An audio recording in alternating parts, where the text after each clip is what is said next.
This case occurred in a first-tier city in China in 1995.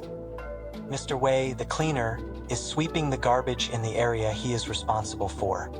Suddenly, Mr. Wei noticed a ghastly pale hand protruding from the roadside greenery. A wave of intense unease enveloped him. Trembling with fear, Mr. Wei used his tool to part the grass, revealing a woman clad in a red dress lying amidst the foliage. Her body had already begun to swell and decompose. Overcome with terror, Mr. Wei let out a loud scream. Soon, his cries drew the attention of passers-by. The screams attracted a crowd of onlookers, who promptly alerted the police. Upon arrival, the authorities immediately cordoned off the area and commenced their investigation. News outlets, having caught wind of the incident, swiftly descended upon the scene to report. After a thorough examination of the site, the police transported the female corpse to the laboratory for an autopsy.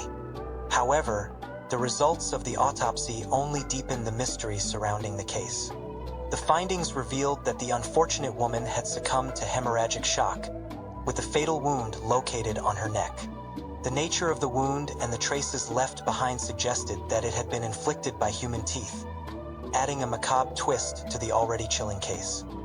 The police deployed a significant number of officers to investigate the case and posted rewards for information on the identity of the deceased, but all efforts yielded no results. It wasn't until 2 months after the incident that a breakthrough occurred. A woman came to the police station to report that she had encountered a vampire the previous night, and the police promptly recorded her statement. According to the woman's account, at around 9:30 p.m. the previous night, she was waiting for her boyfriend in a park when she suddenly sensed someone behind her. Initially, she thought it was her boyfriend and called out his name several times, but there was no response. When she turned around, she saw a disheveled, robust man who immediately pounced on her and bit her neck. She felt her blood draining as if the man was feeding on it. The loss of blood and fear rendered her powerless to resist. Just as she was about to lose consciousness, the sound of approaching footsteps was heard from a nearby path. It turned out to be a couple out for a walk who, noticing the commotion, came closer.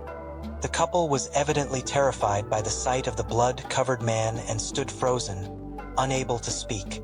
However, the man seemed equally frightened by their presence and quickly fled from the scene, leaving the girl behind. Once they had recovered from the shock, the couple approached the girl and found her unconscious. They immediately called an ambulance, which rushed her to the hospital, saving her life. At this point in her story, the girl showed the officers the wound on her neck as evidence to support her account. Based on the girl's testimony, the police immediately launched a search near the park where the incident occurred.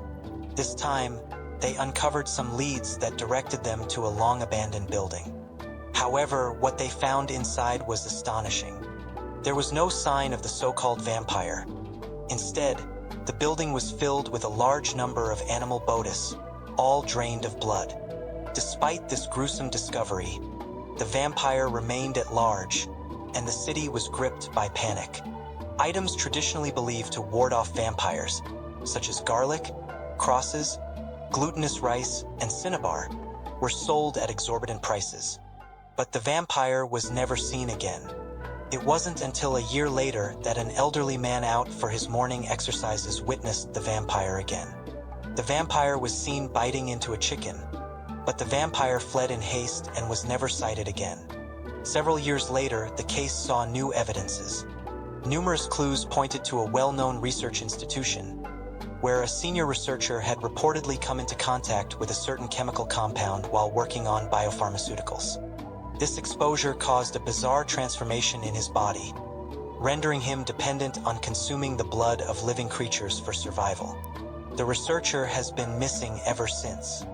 The institution has denied these claims, and the truth behind the case remains elusive, shrouded in mystery.